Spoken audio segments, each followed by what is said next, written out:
વડાપ્રધાન નરેન્દ્ર મોદીના સ્વચ્છ ભારત અભિયાન વચ્ચે પણ બોટાદમાં શાક માર્કેટમાં ગંદકીનું સામ્રાજ્ય જોવા મળી રહ્યું છે।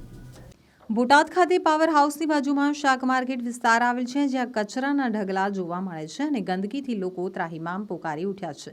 અહીં અવારનવાર આખલા યુદ્ધ પણ થાય છે, જેના કારણે લોકોને નુકસાન પણ થાય તેવી શક્યતા છે।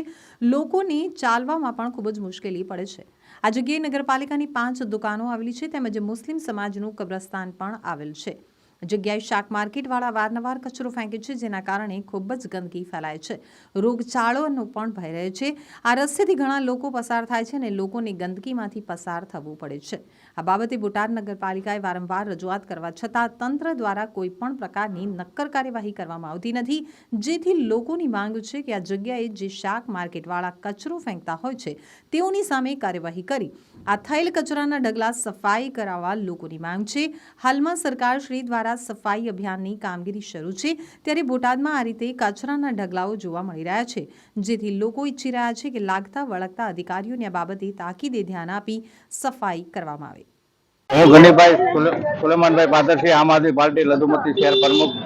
મારે નગરપાલિકાવાળાને જણાવવાનું કે તમે જ્યાં તમે જે કચરો અવારનવાર પડે છે તો એ કચરો અહીંયાથી તમે લેવડાવતા નથી અને અહીંયા તમારી 5 દુકાનો આવેલી છે અને તમારે આ દુકાનો કોઈને ભાડે આપી દો અને અહીંયા એવું લાગે તો એ કચરા પેટી મુકાવો અને અકર છે ને અહીંયા ગંદકી છે અને આ ઢોર તમે જુઓ, માણસ હાલી ન શકતા અને અહીંયા બહુ કુટિયાની પરેશાની છે અને અહીંયા પડખે કબ્રસ્તાન આવેલું છે અને પાછળ બધી ગાડીઓ પડી અને જે લોકો અહીંયા કચરો નાખે એની માટે કાર્યવાહી કરો તમે અને તમારે એની જે માર્કેટ વાળા નાખે એને તમારે એને નોટિસો આપો, તમે દુકાનો વાળાને નોટિસો આપો, બરાબર।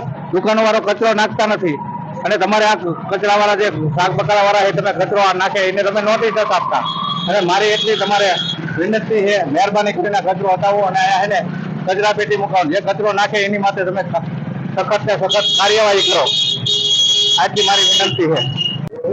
મારું નામ મંજીભાઈ સોલંકી, રાષ્ટ્રીય પંચાયત એકતા મંચ અધ્યક્ષ।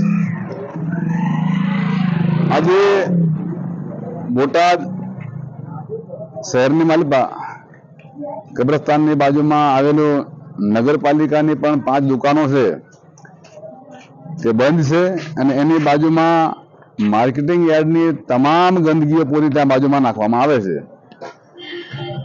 એ અત્યારે એટલી વાસ આવે છે કે માણસો અહીંયાથી નીકળવા પણ મુશ્કેલ થઈ રહ્યા છે અને મારી પાછળ બધું તમને દેખાઈ રહ્યું છે।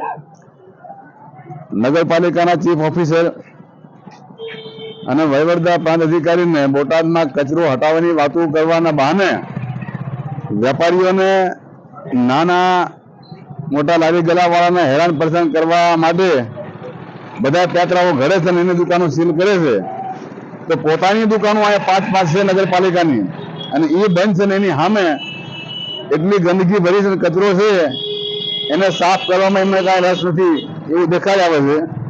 કે આવા લોકો જે એક તરફા હાલતા હોય અને જનતાને સારું બતાવવા માટે ખોટા વિડીયો બનાવતા હોય એની માટે પણ કાર્યવાહી થવી જરૂરી છે અને આ ગંદકી દૂર થાય એના માટે નગરપાલિકાના ચીફ ઓફિસર તમે ઓફિસ મૂકીને બહાર આવો અને અહીંયા જુઓ, અહીંયા એક મોટી કચરા પેટી મૂકો, જેથી કરીને જે કચરો જે રહ્યો શાકભાજી વાળાનો એ કચરા પેટીમાં નાખે તો ગંદકી દૂર થાય અને એક નાની બજાર છે એની માલિપા હાલતા માણસો એના ખોટિયા જે રહ્યા આખલા તમારા નગરપાલિકાના અધિકારીને પણ ક્યારેક વેડેલા છે અને બોટાદના પોલીસને પણ એ લોકો માથા મારીને પાડેલા છે। આવા ઘણા એક બનાવ બનેલા છે। એટલે આપને વિનંતી છે, ઓફિસ મૂકી અને શહેરની મુલાકાત લો અને આવો તમે જુઓ અને આવી ગંદકીને દૂર કરો, એવું મારું માનવું છે।